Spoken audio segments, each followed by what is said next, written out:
और देखिए बड़ी खबर इस वक्त यूपी कैबिनेट के विस्तार से जुड़ी हुई है, क्योंकि काफी वक्त से इंतजार किया जा रहा है यूपी कैबिनेट के विस्तार का। और खबर यह है कि आज शाम 5 बजे योगी कैबिनेट का विस्तार होगा। सोर्सेज के हवाले से बड़ी जानकारी है और 5 नए मंत्री शपथ लेंगे, जिसमें ओम प्रकाश राजभर, दारा सिंह चौहान मंत्री बन सकते हैं।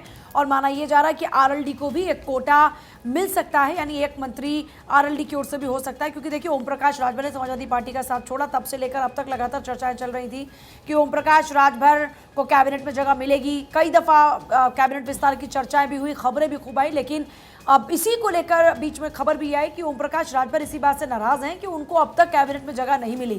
फिर दारा सिंह चौहान ने भी पार्टी को छोड़ा और दारा सिंह चौहान ने भी फिर से एक बार वापसी कर ली बीजेपी में, और दारा सिंह चौहान को भी यूपी कैबिनेट में जगह मिलेगा ऐसा माना जा रहा है। इसके अलावा क्योंकि देखिए आरएलडी भी एनडीए का हिस्सा बनने का फैसला कर चुकी है, तो ऐसे में माना यह जा रहा है कि आरएलडी के भी विधायक को किसी एक जगह मिल सकती है कैबिनेट के अंदर। तो यूपी कैबिनेट का विस्तार होने जा रहा है, ये बड़ी खबर है, काफ़ी दिनों से प्रस्तावित है यूपी कैबिनेट का जो विस्तार है। और अब जाकर यूपी कैबिनेट का विस्तार होगा। 5 नए मंत्रियों के शपथ लेने की खबर है, ये बड़ी खबर। उत्तर प्रदेश के लिहाज से आरएलडी के भी माना जा रहा है कि 2 नेताओं को जगह मिल सकती है। आरएलडी से 2, राजभर की पार्टी से 1, योगी सरकार में 5 मंत्री इस तरीके से शामिल हो सकते हैं। मतलब आरएलडी का कोटा 2 का हो सकता है।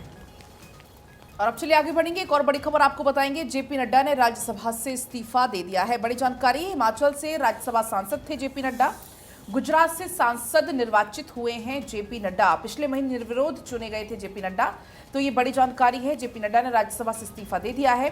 पिछले ही महीने निर्विरोध चुने गए थे और ये बड़ी जानकारी है। दरअसल हिमाचल से राज्यसभा सांसद थे जेपी नड्डा। बढ़ते खबरों में आगे, और वोट के बदले नोट का मामला। बीते दिन ऐतिहासिक फैसला, सुप्रीम कोर्ट ने पिछले फैसले को पलट दिया, यानी कि 26 साल पहले जो फैसला लिया गया था उसे पलट दिया। सीजेआई चंद्रचूड़ ने कहा कि सांसदों को राहत देने पर असहमत हैं और 1998 के फैसले से हम सहमत नहीं है। कानून तोड़ेंगे तो जेल जाएंगे एमपी एमएलएज।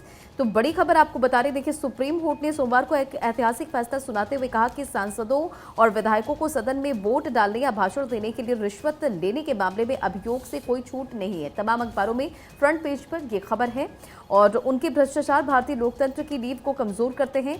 और इस फैसले के सामने आने के बाद प्रधानमंत्री मोदी ने भी फैसले का स्वागत किया। उनके भ्रष्टाचार भारतीय लोकतंत्र की नींव को कमजोर करते हैं। शीर्ष न्यायालय ने इस फैसले के जरिए सांसदों और विधायकों को संरक्षण देने के संबंधित झारखंड मुक्ति मोर्चा रिश्वत मामले में 1998 के अपने फैसले को यहां पर पलटती हुई नजर आई। और सीजेआई चंद्रचूड़ ने पीठ के लिए फैसले का मुख्य भाग पढ़ते हुए कहा कि सांसद और विधायकों द्वारा रिश्वतखोरी और भ्रष्टाचार सार्वजनिक जीवन में ईमानदार को खत्म करते हैं। साथ ही साथ इस पूरे मामले को सामने आने के बाद, इस फैसले के सामने आने के बाद प्रधानमंत्री नरेंद्र मोदी ने भी इसका स्वागत किया। तो तमाम अखबारों में इस खबर का जिक्र है। और सदन में वोट या भाषण देने के लिए रिश्वत ली तो जनप्रतिनिधियों पर मुकदमा चलेगा। विधायकी कामकाज तक सीमित है छूट। और फैसले में कहा गया कि संसद या विधानमंडल में कहीं किसी भी बात के संबंध में माननीयों को अनुच्छेद 105 और 194 के तहत छूट सदन के सामूहिक कामकाज से जुड़ी है।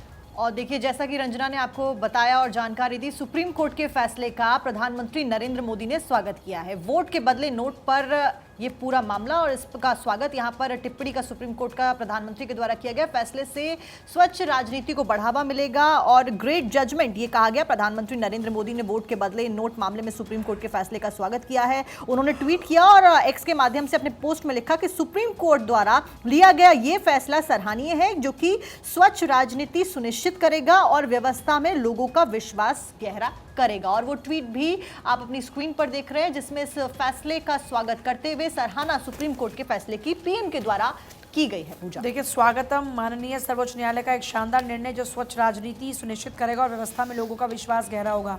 आसान शब्दों में समझा जाए, देखिए साल 1998 का फैसला जिसको पलटा गया, मुख्य न्यायाधीश डीवाई चंद्रचूड़ की अगुवाई वाली जो 7 जज की पीठ थी, उन्होंने पूर्व प्रधानमंत्री पीवी नरसिम्हा राव बनाम सीबीआई मामले में 1998 में जो पारित सुप्रीम कोर्ट के 5 जज के बहुमत से पारित फैसले को पलटकर उन्होंने जाहिर तौर पर, देखिए ये एक ऐतिहासिक फैसला इस लिहाज से भी है कि अगर आप माननीय हैं तो आपको घूसखोरी का अधिकार नहीं है, अगर आप माननीय हैं तो आपको भ्रष्टाचार का अधिकार नहीं है, बल्कि आपको नज़ीर पेश करनी चाहिए। ऐसे में जो उनको राहतें मिल रही थी और आती नहीं होंगी। पैसा लेकर अगर आप भाषण दे रहे हैं, पैसा लेकर अगर आप वहाँ पर वोट कर रहे हैं, तो फिर आप बचेंगे नहीं। आपके खिलाफ में मामला दर्ज भी होगा, आपके खिलाफ में एक्शन भी लिया जाएगा। यानी अपराधी एक अपराधी है, फिर वो चाहे माननीय ही क्यों ना हो। आगे बढ़ते हुए 14 मार्च को हो सकती है लोकसभा की, देखिए जो कार्रवाई की हम बात कर रहे हैं, लोकसभा चुनाव की जो तारीखों की हम बात कर रहे हैं, इसी को लेकर लगातार हम देख रहे हैं कि इस वक्त खूब चर्चाएं हो रही हैं कि अब तारीख आ जाए, क्योंकि 14 मार्च वो तारीख अब हो सकती है जिसमें लोकसभा चुनाव की तारीखों की घोषणा हो सकती है। 12 से 13 मार्च को जम्मू कश्मीर के दौरे पर चुनाव आयोग दौरे से लौटने के बाद चुनाव की घोषणा होगी। जानकारी सोर्सेज के हवाले से है। अधिकतर बड़े राज्यों का चुनाव आयोग ने कर लिया है दौरा। तो ये बड़ी खबर इस वक्त की चुनाव की तारीखों को लेकर। 2024 का चुनाव सर पर है और 2024 के चुनाव को लेकर हर जन के जहन में इस वक्त एक ख्याल है कि आखिर तारीखों का ऐलान कब होगा, यानी 2024 का चुनाव कब होने जा रहा है। तो 2024 के चुनाव को लेकर ये बड़ी जानकारी है। 14 मार्च को ये मानकर चलिए लगभग कि तारीखों का ऐलान हो सकता है। 12 से 13 मार्च को वापस लौटने के चुनाव आयोग के सदस्य और उसके बाद में 14 तारीख को माना जा रहा है कि लोकसभा चुनाव की तारीखों का ऐलान हो जाएगा। और अब आगे बढ़ेंगे, बड़ी खबर आपको बताएंगे। आरएलडी ने लोकसभा के लिए दो, यहाँ पर ये बड़ी जानकारी है, 2 उम्मीदवार घोषित कर दिए हैं। बिजनौर से चंदन चौहान तो बागपत से राजकुमार सांगवान को टिकट मिला है। यूपी विधान परिषद के लिए भी एक उम्मीदवार का ऐलान कर दिया गया। तो ये बड़ी जानकारी है आरएलडी से जुड़ी हुई। आरएलडी ने लोकसभा के लिए 2 उम्मीदवार की घोषणा कर दी है। अगर बात करें बागपत से राजकुमार सांगवान को टिकट दिया गया है आरएलडी की तरफ से, और यूपी की विधानसभा के लिए एक उम्मीदवार का भी ऐलान इस दौरान कर दिया गया है। बिजनौर से चंदन चौहान को उम्मीदवार बनाया गया है। बढ़ते हैं खबरों में आगे और बात राहुल की भारत जोड़ो न्याय यात्रा की करेंगे। राहुल की भारत जोड़ो न्याय यात्रा जारी है और एमपी के ब्यावारा में राहुल गांधी ने रोड शो किया। इस बीच भारी संख्या में लोगों की मौजूदगी नजर आई। तस्वीरें आपकी स्क्रीन पर। और राहुल की भारत जोड़ो न्याय यात्रा जारी है और आज की अगर बात करें तो आज ये राहुल गांधी उज्जैन भी पहुंचेंगे। वहां पर मंदिर में पूजा अर्चना करेंगे, जनसभा को संबोधित करते हुए नजर आए। देखिए किस तरह से भारी संख्या में लोगों की भीड़ नजर आई और भारी सुरक्षा व्यवस्था के बीच राहुल की भारत जोड़ो न्याय यात्रा ये आगे बढ़ती हुई नजर आई। अगली खबर उत्तराखंड से। दंगा विरोधी कानून पर धामी कैबिनेट की मुहर लग गई है। धामी सरकार के दंगा विरोधी कानून पर कैबिनेट की मुहर लग गई। कैबिनेट ने मंजूरी दे दी है। लोक संपत्ति क्षतिपूर्ति कानून को कैबिनेट से मंजूरी मिल गई है। संपत्ति को नुकसान पहुंचाने वालों पर 8 लाख का जुर्माना लगाया जाएगा, ये प्रावधान है। क्लेम ट्रिब्यूनल करेगा नुकसान का आकलन और उसके बाद जुर्माना लगाया जाएगा। हल्द्वानी हिंसा के बाद में धामी सरकार का यह बड़ा फैसला सामने आया। हमने देखा था हल्द्वानी की हिंसा में किस तरीके से बड़े स्तर पर जो गवर्नमेंट प्रॉपर्टी थी उसको नुकसान पहुंचा, लोग प्रदर्शन कर रहे थे। फिलहाल इस सब के खिलाफ में यहां पर एक्शन लिया जाएगा, 8 लाख का जुर्माना लगाया जाएगा। दंगा विरोधी कानून कैबिनेट से पास मुहर लग गई है।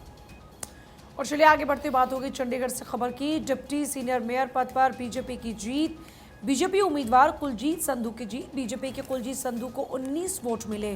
तो ये बड़ी जानकारी चंडीगढ़ से। डिप्टी सीनियर मेयर पद पर बीजेपी की जीत। हालांकि आपको याद होगा कि चंडीगढ़ में किस तरीके से पूरा का पूरा मामला मेयर का जो था वो खूब सुर्खियों में रहा। और अभी डिप्टी सीनियर मेयर की बात करें तो यहाँ पर बीजेपी को के जो प्रत्याशी रहे उसको 19 वोट मिले। और अब चलिए आगे बढ़ेंगे, एक और बड़ी खबर आपको इसी बीच बताएंगे। चुनाव आते जाते रहेंगे पर बंगाल में टीएमसी रहेगी। ममता का कहना है चुनाव के समय कुछ लोग दिल्ली से आते हैं फिर पूरे साल नहीं नजर आते, क्योंकि देखिए लगातार जिस तरीके से बैक टू बैक दौरे चल रहे हैं, इसी बीच बयानबाजी का दौर देखने को मिल रहा है। जब प्रधानमंत्री मोदी पश्चिम बंगाल गए हुए तो उस दौरान प्रधानमंत्री मोदी ने राज्य सरकार पर जमकर निशाना साधा था और अब ममता बनर्जी यहाँ पर निशाना साधते हुए नजर आ रही है। उन्होंने कहा कि चुनाव के समय कुछ लोग दिल्ली से आते हैं और पूरे साल फिर वो नजर नहीं आते। उन्होंने ये भी कहा कि चुनाव तो आते रहेंगे जाते रहेंगे लेकिन बंगाल में रहेगी तो सिर्फ और सिर्फ टीएमसी। बढ़ते खबरों में आगे इलेक्टोरल बॉन्ड पर एसबीआई ने वक्त मांगा है। सुप्रीम कोर्ट से एसबीआई ने वक्त मांगा है, ये बड़ी जानकारी है। एसबीआई ने मांगा 30 जून तक का वक्त और विस्तृत आंकड़े देने में वक्त लगेगा, ये एसबीआई ने कहा है। देखिए इलेक्टोरल बॉन्ड पर फैसला आया था और उसके बाद कोर्ट ने पूरी जो जानकारी है वो साझा करने के लिए इलेक्शन कमीशन से कहा था और इस पूरे मामले को लेकर सुप्रीम कोर्ट से एसबीआई ने वक्त मांगा है। इलेक्टोरल बॉन्ड पर एसबीआई ने वक्त मांगा, कहा है कि वक्त लगेगा, रिपोर्ट तैयार करेगा। और इस बीच राजस्थान के मुख्यमंत्री भजन लाल शर्मा ने प्रधानमंत्री स्वनिधि योजना के लाभार्थियों के साथ में मुलाकात की। तस्वीरें आपकी स्क्रीन पर। यहां पर लाभार्थियों के दुकान पर पहुंचकर उनका हौसला बढ़ाया, हौसला अफजाई की। लाभार्थियों को स्वनिधि योजना के तहत मिला था 10,000 का लोन और केंद्रीय कानून मंत्री अर्जुन राम मेघवाल भी मुख्य भी मुख्यमंत्री के साथ में मौजूद रहे। और तस्वीरें आप अपनी स्क्रीन पर देखिए, लाभार्थी को स्वनिधि योजना सरकार की योजना जिसके जरिए युवाओं को कारोबार के लिए प्रोत्साहित किया जाता है। स्वनिधि योजना के लाभार्थी से राजस्थान के मुख्यमंत्री ने मुलाकात की। सीएम भजन लाल ने सलोन में लाभार्थियों से बातचीत की। ये देखिए तस्वीरें भी आज इस वक्त आपके सामने हैं। देखिए, देश आत्मनिर्भरता की ओर आगे बढ़ रहा है। प्रधानमंत्री मोदी बार बार ये कहते हुए नजर आते हैं कि आत्मनिर्भर भारत ही विकसित भारत की जो परिकल्पना हमने की है उसको साकार रूप दे सकता है। ऐसे में ये जो सैलून संचालक है उसने स्वनिधि योजना के तहत में फ़ायदा लिया, लाभ लिया और उस लाभार्थी से मिलने के लिए खुद मुख्यमंत्री पहुंचे। इस मौके पर अर्जुना मेघवाल भी उनके साथ में मौजूद नजर आए। पीएम स्वनिधि योजना के लाभार्थी से राजस्थान के मुख्यमंत्री ने मुलाकात की। सीएम भजन लाल ने सैलून में लाभार्थी से बातचीत की। देखिए और न केवल पूजा बातचीत करी, यहाँ पर वो हेयर स्टाइल बनवाते हुए भी देखे जा सकते हैं, जो कि दिखाता है कि मुख्यमंत्री होने के बावजूद कितना जरूरी हो जाता है अपनी जड़ों के साथ में अटैच रहना। और बिल्कुल सही कह रहे हैं आप। देखिए, और वो नेता नहीं जो जमीन से जुड़ा ना हो, क्योंकि जमीन से जुड़ाव के बगैर आप नेता नहीं खुद को कह सकते, क्योंकि जनता के साथ जिसका जुड़ाव होगा, जो जमीन से जुड़ा हुआ होगा, दरअसल वही नेता होगा। और अब चलिए आगे बढ़ेंगे। एक और बड़ी खबर आपको बताएंगे। ईडी ने लुइस खुर्शीद पर शिकंजा कसा है। अटैच की करीब 30 लाख की अचल संपत्ति। Doctor Zakir Hussain memorial trust का ये पूरा मामला है। ट्रस्ट के तत्कालीन प्रोजेक्ट और डायरेक्टर आपको बताएं 2 अन्य के खिलाफ भी इस पूरे मामले में कार्रवाई होगी। द हिंदू के हवाले से ये खबर है। बढ़ते खबरों में आगे। और नेपाल में नए गठबंधन की सरकार बनी। पीएम पुष्प कमल दहल प्रचंड ने नेपाली कांग्रेस से तोड़े संबंध। कम्युनिस्ट पार्टी ऑफ नेपाल से अलायंस की। 15 महीने पुराना अलायंस तोड़कर किया नया गठबंधन। हिंदुस्तान टाइम्स के हवाले से यह खबर आपको बता रहे। तो बड़ी जानकारी है, नेपाल में नए गठबंधन की सरकार बनी है और कम्युनिस्ट पार्टी ऑफ नेपाल से अलायंस यहां पर करते नजर आए। 15 महीने पुराने अलायंस तोड़कर ये गठबंधन किया है। बढ़ते हैं आगे, अगली खबर का रुख करते हैं। आईआईएफएल नहीं दे पाएगा गोल्ड लोन। आरबीआई ने लगाई है इसके ऊपर रोक। गोल्ड लोन देने और विज्ञापन देने पर रोक लगा दी गई है। टाइम्स ऑफ इंडिया के हवाले से यह खबर। और चलिए आगे बढ़ रहे हैं। बारिश से दिल्ली में तापमान में गिरावट दर्ज हुई। मार्च में 9.5 डिग्री सेल्सियस टेम्परेचर रहा और ये पिछले 5 सालों में सबसे कम टेम्परेचर रहा। मार्च के पहले पखवाड़े में नहीं पड़ेगी गर्मी। टाइम्स ऑफ इंडिया की खबर है। देखिए, लगातार आप देख रहे हैं कि मौसम विभाग का जो अनुमान है वो ये है कि आने वाले 4 से 5 दिनों में और पारा लुढ़कने वाला है, क्योंकि जिस तरीके से ओलावृष्टि हो रही है, जिस तरह से बारिश हो रही है, जैसे बर्फबारी पहाड़ी इलाकों में हो रही है, उसका असर उत्तर भारत में होगा।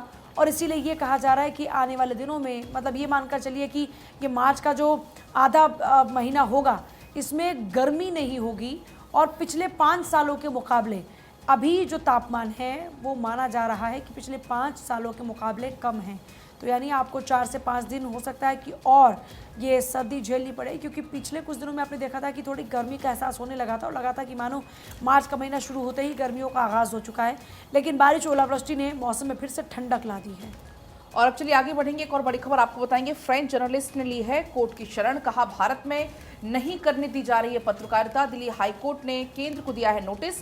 केंद्र सरकार से रुख स्पष्ट करने को भी इस दौरान कहा गया। टाइम्स ऑफ इंडिया के हवाले से ये खबर है। दरअसल फ्रांसीसी पत्रकार वनीसा डोनाक को भारत में पत्रकार के रूप में काम करने की अनुमति के मामले में दिल्ली हाई कोर्ट में सोमवार को सुनवाई हुई है। इसके बाद कोर्ट ने केंद्र से नोटिस जारी कर इस पूरे मामले में जवाब मांगा। अगली सुनवाई होनी है 15 मार्च को। वनीसा को ओवरसीज सिटीजन ऑफ इंडिया का भी कार्ड मिला हुआ है। चलिए और अब आगे बढ़ेंगे। बात होगी जियोलॉजिकल सर्वे ऑफ इंडिया की स्थापना की। दरअसल फैक्ट फाइल में इसका जिक्र होगा। जीएसआई का मुख्यालय कोलकाता में है। 1851 में इसकी स्थापना हुई। भारत सरकार का एक संगठन ये है। जीएसआई का कार्यालय लखनऊ में है, जयपुर और नागपुर में है। जीएसआई का कार्यालय हैदराबाद, शिलोंग और कोलकाता में भी है। तो ये बड़ी जानकारी है।